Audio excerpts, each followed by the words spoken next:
नागपुरात भर रस्त्यात विकृतीचा कळस पाहायला मिळाला। एका तरुणानं रस्त्यात तरुणीकडे पाहून अश्लील चाळे केले। तरुणाच्या या कृतीनंतर नागरिकांमध्ये प्रचंड संतापाची लाट आहे। हा व्हिडिओ सोशल मीडियावर प्रचंड व्हायरल होत असून तीव्र शब्दात टीका केली जाते। ही दृश्य पहा। चीड आणणारी ही घटना नागपुरातल्या वर्धा मार्गावर गजबजलेल्या रस्त्यावर घडली। या तरुणाने एका तरुणीकडे बघत भर रस्त्यात अश्लील चाळे सुरू केले। राज्याची उपराजधानी असलेल्या नागपुरात भर रस्त्यात तरुणाचा विकृतपणा पाहायला मिळाला। वर्ध्याच्या मध्यवर्ती कारागृहाजवळच्या मार्गावर जॉगिंग ट्रॅकवरच्या बेंचवर बसलेल्या तरुणीकडे पाहत तरुणानं अश्लील चाळे केले। काल रात्री 9च्या सुमारास ही घटना घडली।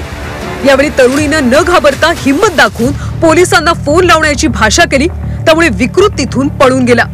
मात्र पोलिसांनी तातडीने तपास करत या विकृत तरुणाला बेड्या ठोकल्यात। अश्लील प्रकारचे हे केलेलं कृत्य आहे। सार्वजनिकरित्या त्यांनी बेशिस्त वर्णन आणि इतर याच्यानुसार विनयभंग यानुसार गुन्हा दाखल करायची प्रोसेस बजाजनगर या ठिकाणी होईल। सध्या आरोपी बजाजनगर आणि धंतोली पोलीस स्टेशनचा जो शोध घेत होता आणि आम्हाला तो आरोपी सकाळी मिळून आलेला आहे आणि पुढील आम्ही कायदेशीर कारवाई त्याच्यावर करत आहोत। या घटनेनंतर राज्यात चाललंय काय असा प्रश्न उपस्थित होतो।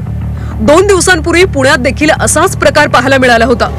पुण्यातल्या शास्त्रीनगर चौकात BMW कार मधल्या मद्यधुंद तरुणानं रस्त्यात लघुशंका करत अश्लील कृत्य केलं होतं। त्यानंतर आता नागपुरात देखील असाच काहीसा प्रकार घडल्यानं महिला सुरक्षेचा प्रश्न पुन्हा ऐरणीवर आलाय। अमर काणे, झी 24 तास, नागपूर।